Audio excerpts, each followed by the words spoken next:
क्योंकि हिंदुओं के पास ऑप्शन था, इसलिए हिंदू आ गए, क्योंकि उनके पास अभी भी एक बड़ा ऑप्शन है, इतना बड़ा क्षेत्र है। यहूदियों के पास ऑप्शन नहीं था। यहूदी अपनी मातृभूमि छोड़ के गए थे, फिर वहाँ भी उन पर अत्याचार हुआ तो मातृभूमि में वापस आ गए। अब यदि आप अटैक करते रहेंगे उन पे, तो उनके पास ऑप्शन नहीं है, विकल्प नहीं है, वो जाएंगे कहाँ। इसलिए यहूदी इतने खतरनाक हो गए हैं, और कोई बात नहीं है। ऐसा नहीं कि यहूदी जो है एकदम स्टील के बने हुए हैं, इनविंसिबल है, नहीं, ऑप्शन नहीं है। जब मनुष्य के पास ऑप्शन नहीं होता है तो बहुत खतरनाक हो जाता है, बहुत खतरनाक, क्योंकि सारा जो है जितने उसमें शक्ति होती है सब झोंक देता है। वही आज इजराइल कर रहा है। दोस्तों नमस्कार, मैं अर्जुन पांडे बहुत स्वागत करता हूं आप सभी का प्यारा भारत पर। कैसे हैं आप सब। 2015 में न्यूयॉर्क टाइम्स में एक आर्टिकल पब्लिश हुआ था ISIS और सेक्स स्लेव के बारे में। 2015 में ISIS की दहशत अपने चरम पे थी। ISIS ने इराक और सीरिया के बहुत बड़े भूभाग पर कब्जा कर लिया था। ये जो आर्टिकल न्यूयॉर्क टाइम्स में पब्लिश हुआ था, ये ऐसी लड़कियों का इंटरव्यू था जो कभी ISIS के कब्जे में रही थी, यजीदी लड़कियां जिनको ISIS ने सेक्स स्लेव बना लिया था। ये लड़कियां किसी प्रकार उसके चंगुल से भाग के बाहर आती हैं, जिनका इंटरव्यू लिया गया था और न्यूयॉर्क टाइम्स ने उन इंटरव्यूज के आधार पे एक आर्टिकल लिखा था। ये जो आर्टिकल था उसके बारे में मैं बताता हूँ। इसमें एक लड़की का बात है जो बताती है कि वो उस समय 12 वर्ष की थी जब उसे सेक्स स्लेव बनाया गया था, और वो जो ISIS के लड़ाके थे जिनका प्रमुख उद्देश्य था पूरे विश्व में इस्लाम का शासन, पूरा खलीफा वो लोग बनना चाहते थे, पूरे विश्व में चाहते थे कि सब जगह जो है इस्लाम ही रहे। तो उसके जो लड़ाके थे वो उन लड़कियों का रेप किया करते थे। मतलब कई सारी लड़कियां जो हैं जो यजीदी लड़कियां थी, क्योंकि यजीदी मुस्लिम नहीं है, काफिर हो गई उनके हिसाब से, तो उनका रेप किया करते थे। उसमें बहुत छोटी छोटी लड़कियां भी थी, 10 साल की लड़कियां, 12 साल की लड़कियां। ये जो आर्टिकल छपा था उसमें वो 12 साल की लड़की बताती हैं कि किस प्रकार उसका रेप किया जाता था। और वो जो लड़ाके थे, जो मुस्लिम लड़ाके थे जो उसका रेप करते थे, उसका रेप करने से पहले वो लोग नमाज पढ़ते थे या बैठ के कुछ इस प्रकार की चीज़ें करते थे, और ज़बरदस्ती करने के बाद जो है उसके बाद भी इस तरह की नमाज वगैरह पढ़ते थे। लड़की कहती थी ये गलत है, नहीं होना चाहिए, मुझे दर्द हो रहा है। तो वो कहते थे कि ये जो है अल्लाह के पास पहुंचने का तरीका है, ऐसा करने से मैं अल्लाह के और करीब आ जाऊंगा। कुरान को भी वो लोग उद्धृत करते थे। तो इस प्रकार की चीज़ें। और ISIS जो है जब उसने पूरी दुनिया पे इराक और सीरिया में कब्जा जमाना शुरू किया, तो उसका प्रमुख उद्देश्य यह भी था कि जो सेक्स स्लेवरी थी उसको पुनर्जीवित करा जाए। क्योंकि उससे पहले जब हम लोग थोड़ा प्राचीन इतिहास में जाएंगे तो जब पूरे अधिकतर जगहों पे इस्लाम का शासन था, भारत में भी मुगलों का शासन था, तो ये जो सेक्स स्लेव वाली जो घटना है, जो ये होता था, सेक्स स्लेव जो है अन्य धर्म की लड़कियों को कब्जा करके अपहरण करके सेक्स स्लेव बनाए, वो बहुत आम होती थी। तो इस प्रकार को जो है ISIS उसको पुनर्जीवित करना चाहता था। और कुरान में भी मैंने सुना है कि इसको इनकरेज किया जाता है कि ऐसा किया जाना चाहिए। मैंने पढ़ी तो नहीं है, लेकिन थोड़ा सरसरी निगाहों से कुछ देखा है। अभी पढ़ूंगा तो मैं बता पाऊंगा, लेकिन अधिकतर लोग जो है इस प्रकार की बातें कहते हैं कि कुरान में भी ऐसा लिखा हुआ है।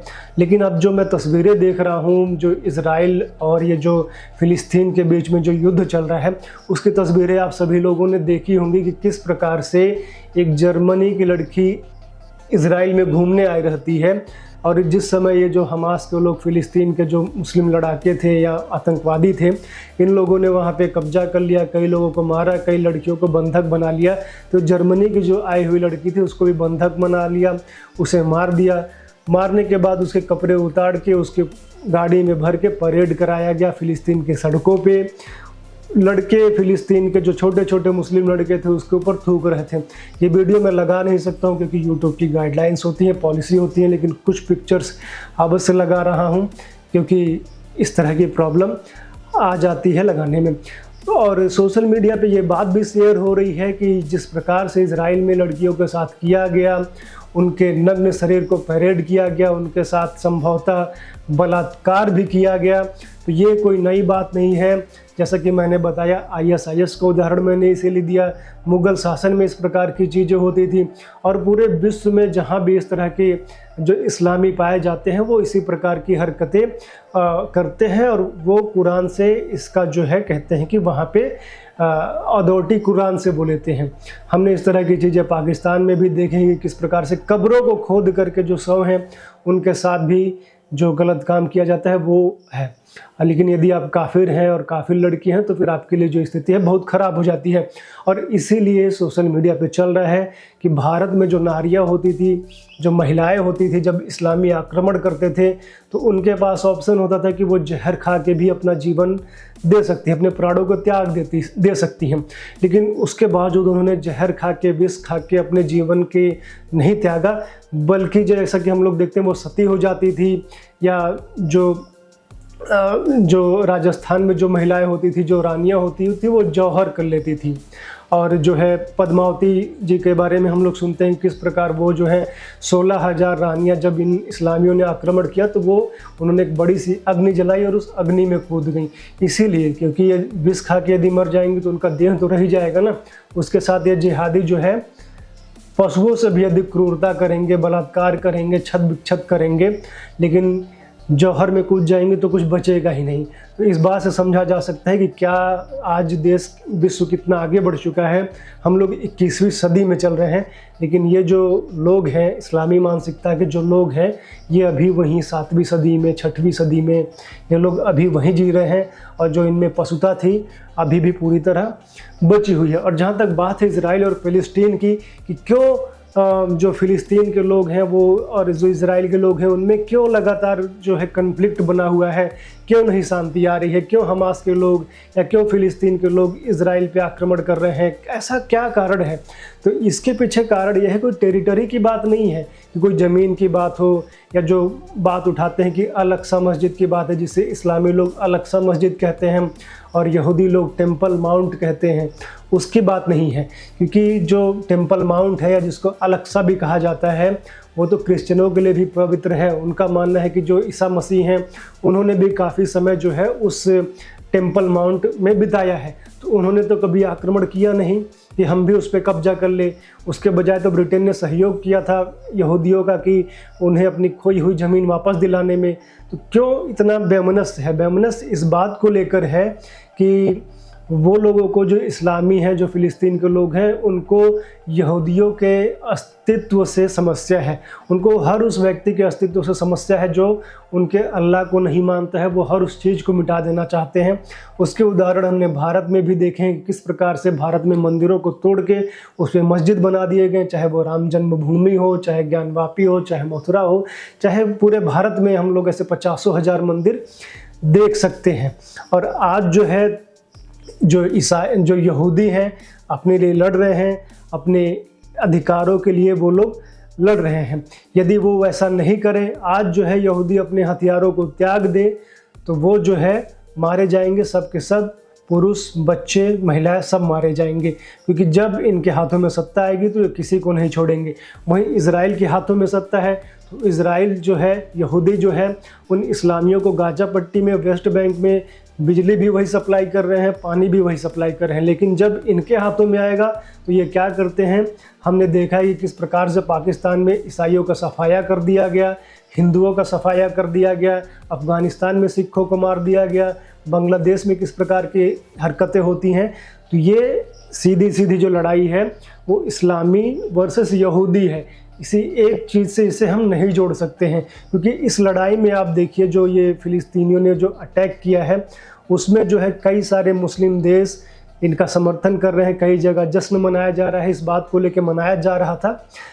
पाकिस्तान में, इंडोनेशिया में, भारत में भी मुसलमान इस बात का जश्न मना रहे थे कि बहुत अच्छा हुआ। और अभी जो ताज़ा समाचार आ रहे हैं कि इजिप्ट में, मतलब मिस्र में 7 इजरायली नागरिकों को जो वहाँ पे पर्यटक बन के गए हुए थे उनको मार दिया जाता है, और इजराइल के जो एक पुलिस में कोई सार्जेंट होते हैं वही मार देते हैं। तो इस बात से समझ सकते हैं कि क्या स्थिति है। और क्योंकि सऊदी अरब यहाँ पे महत्वपूर्ण इसलिए हो रहा है क्योंकि जिस प्रकार से सारे मुस्लिम देश इकट्ठा हो रहे हैं, तो सऊदी अरब ने भी इजराइल की आलोचना की है कि उसने जो है वहाँ पे कब्जा करके रखा हुआ है। ये वही सऊदी अरब है। इजराइल और सऊदी अरब के बीच में जो है शांति समझौता होने की बात हो रही थी और ये कुछ दिनों में फाइनल भी हो जाता।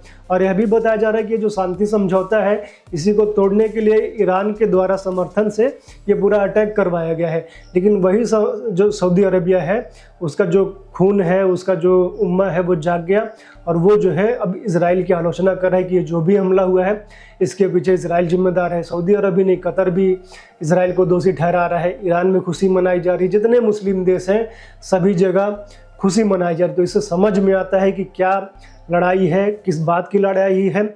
उनको जो है यहूदियों के अस्तित्व ही से ही संकट है।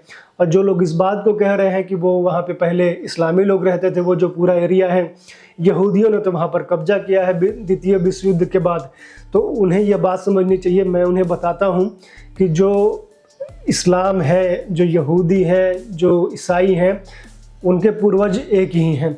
अब्राहम से ही सभी लोग निकले हैं और सबसे पहले निकले हैं यहूदी, यहूदी के बाद आए हैं ईसाई और ईसाई के बाद आए हैं इस्लाम वाले।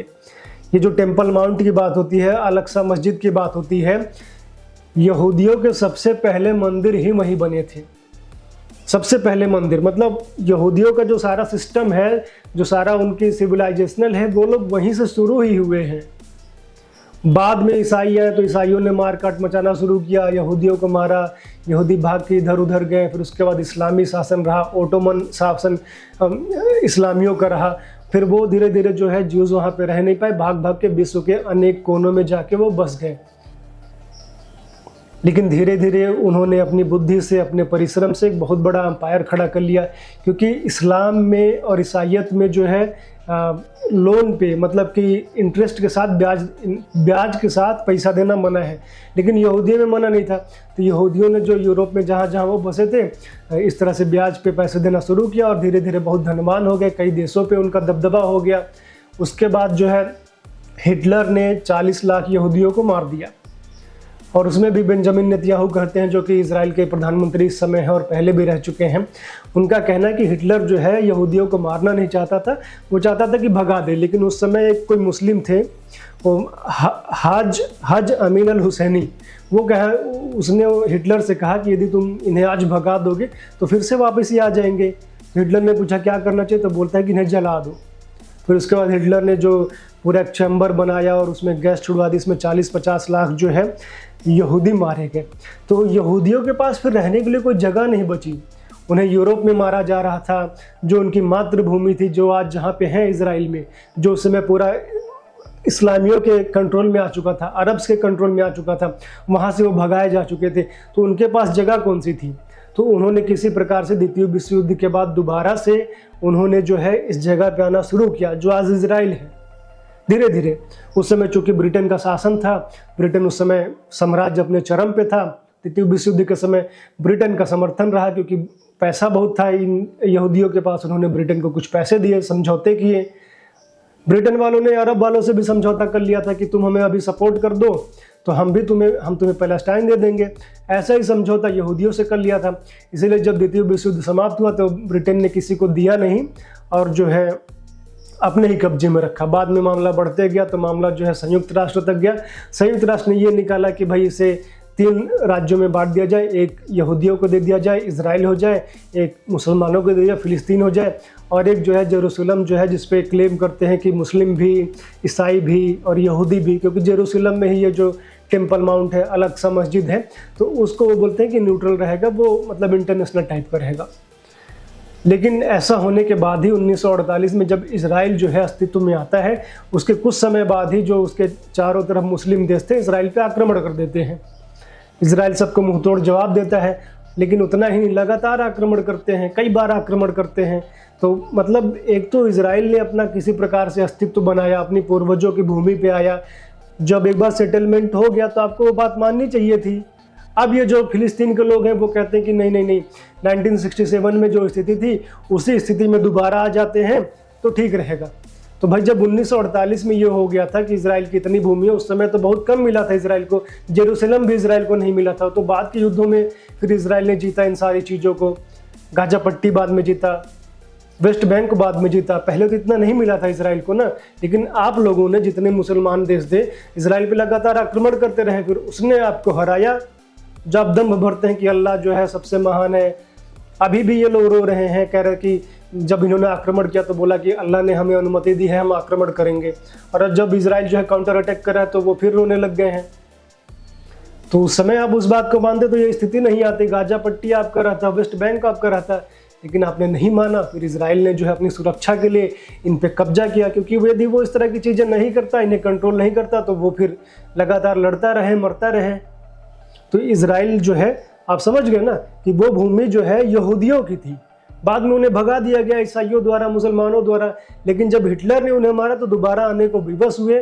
और अब जो लड़ाई है, इस्लामी लोग चाहते हैं कि हम लगातार इनके अटैक करते रहेंगे, यहूदियों पे अटैक करते रहेंगे, तो एक दिन ये छोड़ के भाग जाएंगे। जिस प्रकार से उन्होंने कश्मीर में किया कि अटैक करते रहे, हिंदू सनातन धर्मी जो हैं कश्मीर छोड़ के चले आए, बांग्लादेश से चले आए, पाकिस्तान से चले आए, डायरेक्ट एक्शन डे वगैरह हुआ, तो क्योंकि हिंदुओं के पास ऑप्शन था इसलिए हिंदू आ गए, क्योंकि उनके पास अभी भी एक बड़ा ऑप्शन है, इतना बड़ा क्षेत्र है। यहूदियों के पास ऑप्शन नहीं था। यहूदी अपनी मातृभूमि छोड़ के गए थे, फिर वहाँ भी उन पर अत्याचार हुआ तो मातृभूमि में वापस आ गए। अब यदि आप अटैक करते रहेंगे उन पे, तो उनके पास ऑप्शन नहीं है, विकल्प नहीं है, वो जाएंगे कहाँ। इसलिए यहूदी इतने खतरनाक हो गए हैं, और कोई बात नहीं है। ऐसा नहीं कि यहूदी जो है एकदम स्टील के बने हुए हैं, इनविंसिबल है, नहीं, ऑप्शन नहीं है। जब मनुष्य के पास ऑप्शन नहीं होता है तो बहुत खतरनाक हो जाता है, वो बहुत खतरनाक, क्योंकि सारा जो है जितने उसमें शक्ति होती है सब झोंक देता है। वही आज इजराइल कर रहा है। उसे पता है कि उसके अस्तित्व पे संकट है, चारों तरफ मुस्लिम देशों से घिरा हुआ है, इसीलिए उसके पास ऑप्शन नहीं है, इसलिए अपनी लगातार सेना को बढ़ाते रहता है, नई नई टेक्नोलॉजी लाता है। और अभी जो इन लोगों ने आक्रमण किया है, हमास वालों ने, फिलिस्तीनियों ने, क्योंकि फिलिस्तीन में जो सरकार है वो आतंकवादी संगठन हमास के ही कब्जे में है, तो इन लोगों ने जो अभी अटैक किया है बहुत भारी भूल कर दी है। क्योंकि अभी तक तो ऐसा लग रहा था कि जो इजराइल है कुछ हद तक ठीक था, मतलब लग रहा था कि हाँ ये ठीक है, हमारे दुश्मन है, शत्रु हैं, लेकिन इनकी जो स्थिति ऐसी नहीं है कि हमारे अस्तित्व पर संकट डाल सके, हम पर अटैक कर सके, हमें, हमारे नागरिकों को घर में घुस के मार सके। तो थोड़ा सा वो जो है ऑफ गार्ड हो रहा था इजराइल, उसे लग रहा था कि हम सेफ हैं, स्ट्रॉन्ग हैं, लेकिन उस पूरी भ्रांति को तोड़ दिया जब हमास वालों ने, फिलिस्तीनियों ने। तो अब जो है इजराइल बहुत खतरनाक हो जाएगा, क्योंकि अब जो है इजराइल के अस्तित्व पे संकट आ गया है, और जब अस्तित्व पे संकट आ जाएगा तो बहुत फियर्स रिटेलिएशन होता है, बहुत फियर्स रिटेलिएशन होता है। फिर वो किसी को छोड़ेगा नहीं, फिर वो नहीं देखेगा कि दुनिया में क्या नियम है, क्या कानून है, क्या ट्रीटी चल रही है। इजराइल ने गाजा पट्टी में जो बिजली और पानी की सप्लाई सब काट दी है, क्योंकि इजराइल ही जो गाजा पट्टी को पूरा बिजली उजली जो है, सब तो नहीं, पूरा तो नहीं, लेकिन फिर भी 50% बिजली जो है इजराइल सप्लाई कर रहा था। पानी भी इजराइल से ही जाता है काफ़ी हद तक, तो वो सब काट दिया है। और मुझे लग रहा है कि बहुत ही फियर्स रिटेलिएशन होगा, क्योंकि अब जो है घायल शेर है इजराइल, उसके अस्तित्व पे संकट है, उसके नागरिकों को घर में घुस के मारा गया है, महिलाओं को बलात्कार किया गया है। करीब जो है 200-300 आंकड़े आ रहे हैं कि इजराइल नागरिकों को बंधक बनाया गया है, जिसमें कुछ मिलिट्री के लोग भी हैं और महिलाएं भी हैं। और महिलाओं के साथ जो अभद्रता करते हैं वो मैंने शुरू में आपको बता दिया, ISIS वाली कहानी इसीलिए बताई आपको कि बलात्कार करने से पहले भी नमाज और करने के बाद भी नमाज, वो स्थिति है। तो ये जो है मुझे लग रहा है कि बहुत ही फियर्स रिटेलिएशन होगा, और होना भी चाहिए, क्योंकि इजराइल और यहूदियों के अस्तित्व पे संकट है। यदि वो ऐसा नहीं करेगा तो जो है इजराइल के लिए बहुत बड़ा इस बार खतरा है, क्योंकि मुझे लग रहा है बहुत ही कोऑर्डिनेटेड अटैक जो है इस बार किया गया है, ईरान वगैरह और सऊदी अरब का भी, मतलब कुछ ना कुछ है। और इजराइल के लिए जो लड़ाई है इतनी ईजी भी नहीं होने वाली है, और इतनी कम समय में नहीं, बहुत लंबा चलेगा ये बार। मुझे लग रहा है दिसंबर तक जाएगा और इजी नहीं होगा इस बार। और जो है अब जो हमास के जो समर्थक हैं, जिनका दिल जो है हमास के लिए, मुसलमानों के लिए धड़कता है, उनके ट्वीट्स आने लग गए हैं। कल मैंने बताया था कि किस प्रकार कांग्रेस का एक भी ट्वीट नहीं आया था जब आतंकवादी हमला इजराइल पे हुआ। अब कांग्रेस का ट्वीट आ गया है, वो कह रहे हैं कि ऐसा कि नहीं होना चाहिए था, आतंकवादी हमला है, लेकिन जो है अब तुरंत रुकना चाहिए, क्योंकि अब जान रहे ना कि इजराइल ने काउंटर अटैक करना शुरू कर दिया, मारना शुरू कर दिया। अब तस्वीरें आने लगी गाजा पट्टी से, एक तस्वीर FBI की मस्जिद उड़ा दिया, जान हो रही थी रुक जाते थोड़ा सा, लेकिन उड़ा दी भाई। तो अब इनके दर्द होने लगा है, अब रोक नहीं पाए अपने आप को, ट्वीट कर दिया। और अब कह रहे हैं कि नहीं, जो फिलिस्तीनी हैं उनके आत्मसम्मान की बात है, ये सब बात है, लेकिन हिंसा से नहीं होगा, अब रुकना चाहिए। ठीक उसी प्रकार जिस प्रकार से जब डायरेक्ट एक्शन डे वगैरह हो रहा था, जब भी कहीं हिंसा होती थी, जब तक मुस्लिम मारते थे तब तक सब ठीक है, स्वतंत्रता के समय की बात कर रहा हूँ मैं, सब ठीक है। लेकिन जब हिंदू रिटेलिएट करना शुरू करते थे, जैसे पश्चिम बंगाल में गोपाल पाठक के नेतृत्व में करना शुरू किया, तो गांधी जी जाके धरने बैठ गए कि अब कुछ होगा तो मेरी लाश पे होगा। तो वही स्थिति, ब्लड तो वही है, कांग्रेस का वंशज तो वहीं से आ रहे हैं। तो जब तक वो फिलिस्तीन वाले मार रहे थे तब तक सब ठीक है, शांति है, ना कोई ट्वीट है, ना कुछ होना चाहिए, ना शांति होनी चाहिए। तब हिंसा भी ठीक है, बिल्कुल सो रहे थे, मतलब सुबह 6:30 बजे से वहाँ हो रहा था, इनका रात भर में कोई ट्वीट नहीं आता है। अब जो है जब इजराइल काउंटर अटैक करता है तो तुरंत इनका ट्वीट आ जाता है। और कई सारे जो न्यूज़पेपर हैं जो कल तक खुशियाँ मना रहे थे, चाहे पाकिस्तान का डॉन हो, चाहे फ़लस्तीन का जो है पैलेस्टाइन टाइम्स है, सब लिख रहे हैं कि बड़ा करारा प्रहार हुआ है। डॉन कह रहा है कि अब झेलना तो हमें ही पड़ेगा, मतलब झेलना तो जो है पाकिस्तानी जो फ़िलिस्तीनी हैं उनको ही नुकसान होगा, ये सब वो सब रोना गाना जो है इनका जो है चालू हो गया है। मुझे लग रहा है कि इस समय अमेरिका के राष्ट्रपति ट्रंप यदि इस समय होते तो बड़ा लाभ होता है इजराइल को, क्योंकि ट्रंप ही वो राष्ट्रपति थे कि उन्होंने सबसे पहले इजराइल को, जो इजराइल ने जो अपनी राजधानी बनाई है जेरूसलम में, उसको मान्यता दी। क्योंकि जेरूसलम को लेकर विवाद रहा है, सभी अपना अपना क्लेम करते हैं, मुस्लिम भी, मतलब फ़िलिस्तीनी भी, और ये सब ईसाई भी क्लेम करते हैं कि वो हमारा पवित्र स्थल है। लेकिन जेरूसलम में राजधानी पहले से इजराइल ने बनाई थी, लेकिन कोई भी वहाँ जाता नहीं था, मान्यता नहीं देता था। ट्रंप जो है पहली बार उन्होंने मान्यता दी इस बात को। यदि ट्रंप होते तो तुरंत सपोर्ट मिलता और हो सकता है 2-4 मिसाइल अमेरिका से भी गाजा पट्टी में जाके गिर जाता। लेकिन बिडेन है, देखिए बिडेन क्या करता है।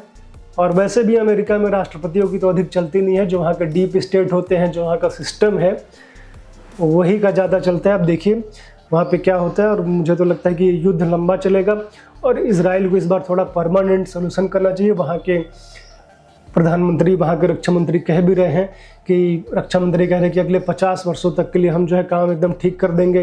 वहाँ के प्रधानमंत्री बेंजामिन नेतन्याहू कह रहे हैं कि हम जो है जहाँ से ये रॉकेट्स आए हैं, जिस इविल सिटी से आए हैं, इविल सिटी मतलब जो दुष्ट शहर है, मुझे लग रहा है गाजा पट्टी की तरफ उनका संकेत है, उसको हम छोड़ेंगे नहीं और उसे बंजर बना देंगे। देखिए आने वाला क्या समय क्या दिखाता है।